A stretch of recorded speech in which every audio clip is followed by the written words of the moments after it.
Allahu Akbar, Allahu Akbar, Allahu Akbar, Allahu Akbar, Allahu Akbar, Allahu Akbar, Allahu Akbar, Allahu Akbar, Allahu Akbar, walillahil hamd. Alhamdulillah, alhamdulillahilladzi ja'ala kalimatat tauhid li ibadihi hirzan wa hisna wa ja'alal baital atiqi mathabatan lin-nasi wa amna wa akramahu bin nisbati ila nafsihi tashrifan wa tahsinan wa manna. Ashhadu an la ilaha illallah wahdahu la syarika lah syahadatan wafiyatan bihusulid darajat wa ashhadu anna Muhammadan abduhu wa rasuluh alladzi tala'a bihi fajrul imani min dhulmatil qulub. Allahumma salli ala sayyidina Muhammadin abdika wa nabiyyika wa rasulika an-nabiyyil ummi wa ala alihi wa sahbihi wa sallim taslima biqadri 'azamati dhatika fi kulli waqtin wa hin. Amma ba'd, fa ya ma'asyiral mu'minin wa zumratal muslimin, usikum wa iyaya bitaqwallah la'allakum tuflihun. Wa qala Allah ta'ala wa huwa asdaqul qailin, fattaqullaha mastata'tum, fattaqullaha mastata'tum wasma'u wa ati'u wa anfiqu khairan li anfusikum wa man yuqa syuhha nafsihi fa ulaika humul muflihun. Alhamdulillah, dengan ungkapan ini kita memuji Allah atas segala nikmat yang telah Allah berikan kepada kita, yang Allah berikan tanpa sedikit pun upaya kita, seperti jasmani dan ruh yang menetap di dalamnya, dan yang Allah juga berikan dibarengi dengan upaya kita, seperti kesehatan dan pemahaman sempurna atas ajaran-ajaran agama. Mudah-mudahan dengan pujian ini kita termasuk orang-orang yang bersyukur dan bukan orang-orang yang kufur.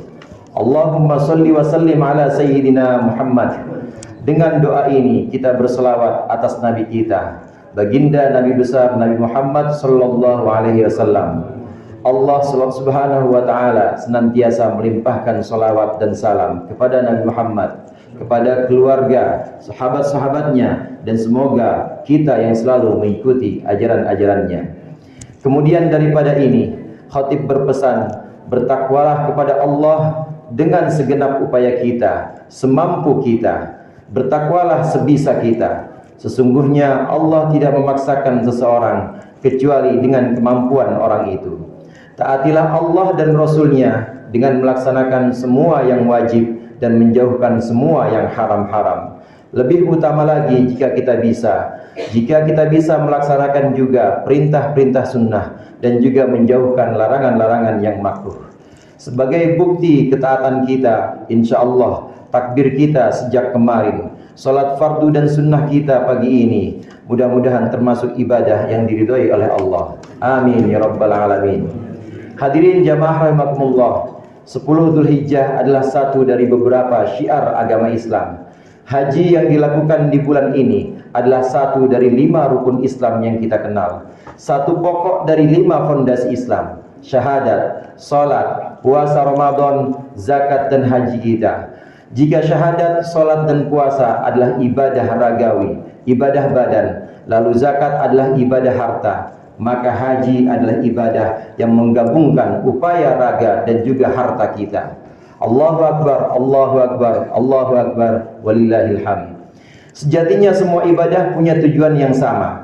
Salat kita untuk menyatakan kehambaan kita kepada Allah, kemudian menghadap dan meminta pertolongannya, dan melepaskan diri kita dari kegelapan materialisme demi naiknya ruh kita sebagai khalifah Allah. Puasa kita untuk menyatakan kehambaan kepada Allah, kemurnian menghadap dan meminta pertolongan hanya kepadanya, dan melepaskan diri kita dari kegelapan materialisme demi naiknya ruh kita sebagai khalifah Allah. Zakat kita untuk menyatakan juga kehambaan kita kepada Allah, kemurnian menghadap dan meminta pertolongan hanya kepadanya, melepaskan diri dari kegelapan materialisme demi naiknya ruh kita sebagai khalifah Allah. Demikian juga haji. Haji adalah untuk menyatakan kehambaan kita kepada Allah, kemurnian menghadap dan hanya meminta pertolongannya, dan melepaskan diri kita dari kegelapan bendawi, dari kegelapan materialisme demi naiknya ruh kita sebagai khalifah Allah. Ruh kita yang berkalang jasad ini sebenarnya merindukan tempat yang lebih baik. Jiwa kita menginginkan keadaan yang lebih sempurna. Keadaan yang lebih sempurna ini bisa kita dapat dengan segala bentuk ibadah-ibadah kita. Selagi kita beribadah, dan ibadah itu kita meyakini bahwa hidup kita bukan hanya untuk makan, bukan hanya untuk minum dan kawin, dan kepentingan badan belaka, maka ibadah kita menaikkan eksistensi kita, menaikkan keberadaan kita menjadi makhluk yang lebih mulia, makhluk ruhani yang kebutuhannya adalah mengenal Allah dan mendekatkan diri kepada Allah. Demikian seluruh ibadah-ibadah ini bisa mengupgrade kita agar kita tidak melulu sibuk dengan kepentingan ragawi sehingga melupakan dimensi ruhani dari diri kita. Allahu Akbar, Allahu Akbar, Allahu Akbar, walillahil hamd. Hanya saja hadirin, haji menjadi istimewa karena upaya membersihkannya. Haji membersihkan hati. Haji membersihkan hati sebagaimana ibadah lain. Haji membersihkan badan, namun haji juga membersihkan harta. Haji menjadi istimewa juga karena tempatnya. Haji istimewa karena dilaksanakan di tempat istimewa. Haji menjadi istimewa karena seorang datang langsung kepada Allah, langsung datang menghadap kepada Allah. Labbaik Allahumma labbaik, labbaik la syarika laka labbaik, innal hamda wan ni'mata laka wal mulk la syarika lak. Aku datang ya Allah, aku datang. Aku datang, tidak ada sekutu bagimu. Aku datang, sesungguhnya segala puji dan nikmat hanya milikmu, dan kerajaan juga hanya milikmu. Orang yang haji datang langsung menjadi tamu Allah. Harta yang ia keluarkan Allah jamin akan menggantinya. Doa-doa Allah jamin akan mengabulkannya. Dosa-dosanya Allah jamin akan mengampuninya. Rasulullah SAW bersabda, al-hujjaju wal ummaru wafdullah, insalu utu wa in du'u wa in da'u ujibu wa in anfaqu ukhlifa alaihim. Orang-orang yang haji dan umrah adalah tamu Allah. Jika mereka meminta, mereka akan diberi. Jika mereka berdoa, mereka diijabah. Jika mereka berinfak, mereka akan diberi ganti.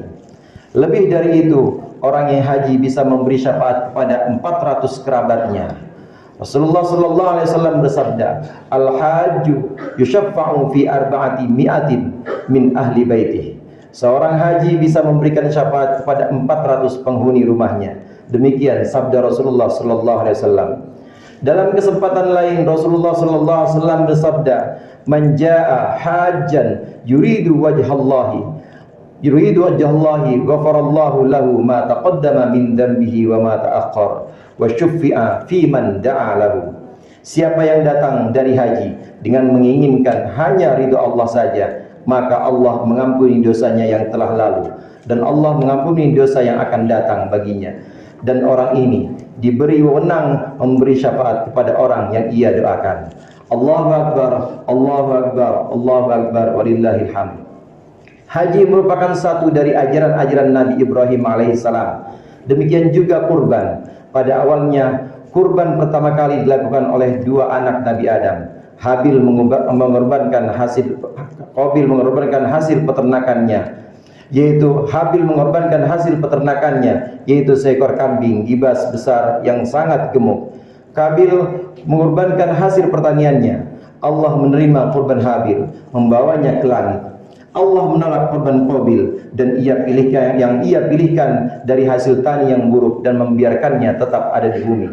Dalam hal ini Allah Subhanahu wa taala berfirman, وَاتْلُ عَلَيْهِمْ نَبَأَ ابْنَيْ آدَمَ إِذْ قَرَّبَا قُرْبَانًا فَتُقُبِّلَ مِنْ أَحَدِهِمَا وَلَمْ يُتَقَبَّلْ مِنَ الْآخَرِ قَالَ لَأَقْتُلَنَّكَ قَالَ إِنَّمَا يَتَقَبَّلُ اللَّهُ مِنَ الْمُتَّقِينَ.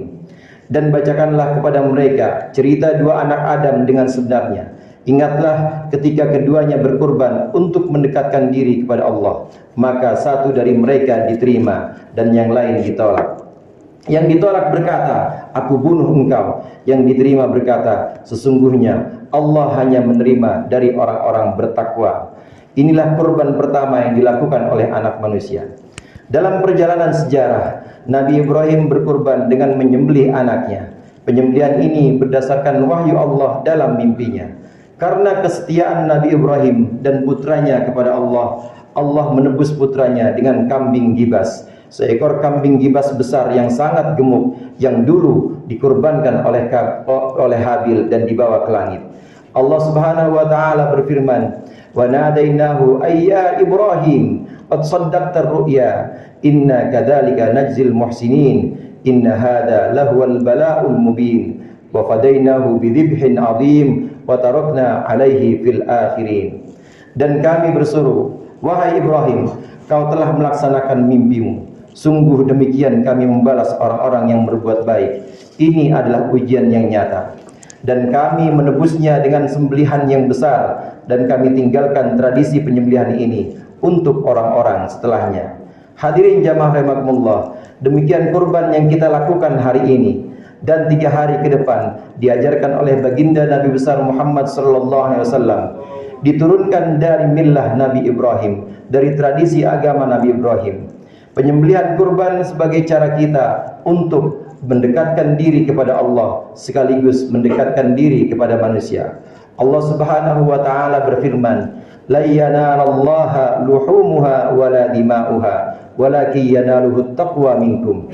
Kadzalika sakhkharaha lakum litukabbirullaha ala ma hadakum wa basyiril muhsinin." Daging-daging sembelihan itu tidak akan sampai kepada Allah, juga darahnya tidak akan sampai kepada Allah, tetapi yang sampai kepada Allah adalah takwa kalian. Demikian kami tundukkan hewan ternak untuk kalian, agar kalian membesarkan Allah karena petunjuknya, dan beri kabarlah gembira kepada orang-orang yang berbuat baik. Allahu Akbar, Allahu Akbar, Allahu Akbar, walillahil hamd. Selain takwa mendekatkan diri kepada Allah, kurban juga mendekatkan kita kepada saudara kita. Pemberian daging kurban mendekatkan tetangga kepada tetangga, mendekatkan saudara kepada saudara, mendekatkan kerabat dengan kerabatnya. Yang jauh menjadi dekat, yang dekat menjadi erat, persaudaraan semakin kuat, ukhuwah semakin rekat. A'udzubillahi minasyaitonir rajim. Bismillahirrahmanirrahim. Fattaqullaha mastata'tum wasma'u wa ati'u wa anfiqu khairan li anfusikum wa may yuqa syuhha nafsihi fa ulaika humul muflihun. Maka bertakwalah kepada Allah semampu kalian, dan dengarkanlah, taatilah dan infakkanlah yang terbaik untuk diri kalian. Siapa yang dijaga dari kebakhilan, maka mereka adalah orang